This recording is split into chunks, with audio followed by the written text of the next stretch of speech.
Puff pull out first. We pull out behind him. He blow past the light. We stopped at the light. When we stopped at the light, I see some chicks on the curb. Before you know it, a car just rolled up, started popping in the car. Pop, pop, pop, pop, pop, pop, pop, pop, pop. Everybody got down in the truck, so that shit stopped. We all hopped out. Everybody door open but Big door. Something gotta change. I don't give a if Pac gotta die, Big gotta die, or Suge Knight go to jail. Something's gotta change. And he took upstairs, he turned around and walked back upstairs. And it didn't dawn on me what he said. And then my man looked at me and Bun was like, yo, that nigga said Big. I said, yo, he sure did. He said, yeah. He said, Big gotta die? He said, yo, he said Big. What happened to that album? It was recorded. It was being mixed and mastered upon Biggie's death. It was supposed to have came out that summer after Biggie's album, because Biggie's album was slated. He died a week and a half before his album came out. Then the commission was supposed to come out, and that was supposed to be his exit from Bad Boy, and then starting his own company. Puffy has been making money on that boy's name longer than he lived. It supported all of Bad Boy. That's real, yo. The more money you make, the more problems you get. The mystery surrounding the unsolved murder of hip-hop legend Notorious B.I.G.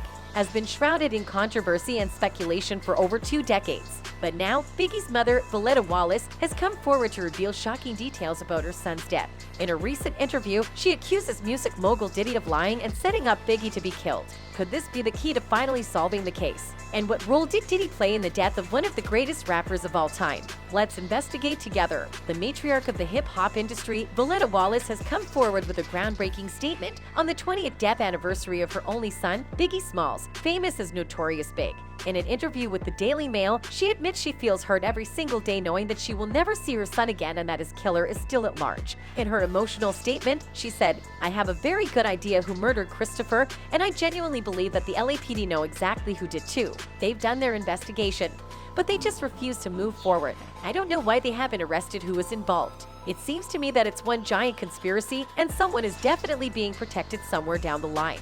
There's no closure for me until that murderer is behind bars and sentenced. Fans are still hopeful and supporting Ms. Wallace that someday she would be able to reopen this case. I hope Ms. Wallace builds the strength to reopen the case and get the justice she deserves. Not only the star's mother, his wife Faith Evans have made some similar claims. Well, we know he was murdered, but we believe that the LAPD knows who's responsible. Well, even though these claims cannot be made in court, Gene Deal also has similar revelations about the case in point. According to him, his frat brother was the one who made Gene Deal's meeting with Miss Wallace possible. Crying, she said, they keep telling me Gene Deal, Gene Deal. Who is Gene Deal? And my frat brother like, Miss Wallace, that's my frat brother. I'll call him right now. And he went on to tell that Miss Wallace asked Puffy about Gene, and he immediately denied knowing him.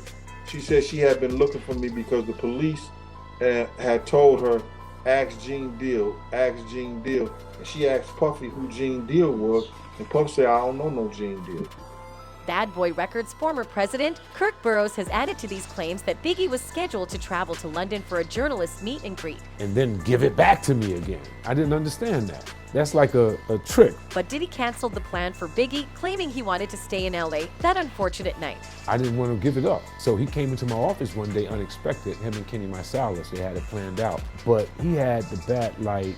Fans expressed that they were shocked when the London concert was canceled. I still have my London ticket for 1997. I remember being shocked that the concert was canceled and that he was going to LA instead. Another summed up the facts say, so let me get this right. Puff said Big wasn't going to London after all the money Clyde Davis spent on him there. Also went there a week earlier. Then Puff kept him there where he lost his life. Well, but that is not all. After Tupac's death, Puffy had already planned for Biggie's murder and he had no remorse about it. Something's gotta change. And he took upstairs, he turned around and walked back upstairs. And it didn't dawn on me what he said. And then my man looked at me and Bun was like, yo, that nigga said Big. I said, yo, he sure did.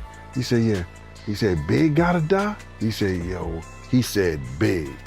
This revelation of Gene has convinced the fans that he was behind Biggie's untimely demise. He for sure put a hit on Pac and Biggie. Their deaths were way too similar and Diddy knew he could take over Biggie's record label. Diddy is a joke, but that is not the worst of it. Biggie's mother was not told anything by the official except, if you want to know what happened that night, ask Gene Deal, and when she asked Bad Boy about Gene.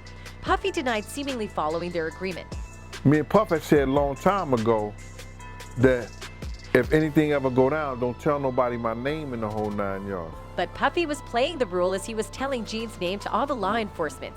If you gonna tell the LAPD my name, if you gonna tell the FBI, you gonna tell any law enforcement people my name, you understand? You might as well tell Big Mama my name. But as you know, Diddy did not tell Biggie's mother, and the reason was he knew that I was gonna tell Ms. Wallace all what happened. Because he know I exchanged. To add to that, Gene was immediately suspicious about Diddy's involvement in Biggie's demise because he pushed Diddy's arms off him when he was superficially heartbroken about Biggie's death. Gene explains his last encounter with Diddy saying, when he grabbed both of my arms, Gene, we gotta pray, we gotta pray. And I pushed that nigga arms off me and I said, yo, pray for what? That nigga's dead. This encounter screams Diddy's guilty conscience, but that is not all. Even though Gene did not meet Diddy again, he was very generous about telling the details of the last moments of Biggie and the things he found suspicious. The former Bad Boy member stated that Biggie did not want to go to the vibe party, but Puffy convinced him to go. It seemed like Big wasn't gonna go to the vibe party. But every day, man, you going to the vibe party? We gonna do that. We gotta go there, man. We gotta go to the vibe party. You know what I'm saying? You gotta go there. At that time, Gene already knew that if someone was going to plan a hit on Biggie, that party would be the best place to plan. Gene also revealed that Diddy planned in advance to not ride with the Juicy rapper to be in the safe zone. I told your driver Kenny to run the next 3 lights. Kenny ran the light, Big stopped at the light, Big got killed. Although running the red light was less suspicious, putting the SUV in park confirmed it. If you waiting at the light, you don't put the car in park, especially after your friends them have blew the light. Gene also explained, it is a common understanding among gang members that if there are more than one car, all members must follow the leading driver. Everybody know it's follow the leader. I shouldn't have to tell any grown-ass man that's driving that if I run the light, you run the light. We all run the light. But even if the driver stopped at the light, why did he put the car in parking? Even in normal circumstances, you never park a car while waiting for the light, much less when you are a member of a gang in few months before a murder like Tupac's has already taken place. You at a light, pow, and that shit is close to you. Do you put your foot on the gas or you throw it in park? Not just the gang members, Diddy also has influence on the investigation carried by LAPD as well. According to Gene, LAPD was crooked in their working. They showed me a picture of the Muslim guy, and his face was blurred out. In front of my lawyer. Gene recognized the guy immediately, but the forces did not get back to him after identifying him. Even his name was erased from the file records. I said, that's the guy right there who walked up to the car. They said they was gonna straighten out the face of the picture, come back out to New York. I never heard from them again. This specific claim was backed up by the FBI agent, Phil Carson, as well. He asked the LAPD about that picture, because he said he had seen it before, but it wasn't in the file. And the LAPD officer, Katz, told him, said, no, we ain't show Gene Deal no picture like that. He said, well, fans agree with Gene's version of the story of that unfortunate night. Puffy did it, no doubt. Why did he leave Collie literally the day after it happened and ditch the rest of his crew? Why did he ride separately when he always used to ride with Big? Why was it so important for Gene to ride with Puffy? You either get it or you'll never work for Bad Boy again. Why was the car already parked on the side of the road waiting for Biggie to pull up? And why was it so damn important to be in Collie in the first place, 6 months after Pac's death, with barely any security? Puff got some explaining to do. But the story is far from over. Gene wrote a book to uncover everything that happened that night and how Diddy was connected to it. He also got a publishing contract for it. My book was supposed to be going in, all of a sudden, after giving me a contract for $75,000, cutting me a check for $25,000. We got down to the last week. And Puffy goes and contacts the same publishing house to write and publish his book in an attempt to stop Gene's to come out.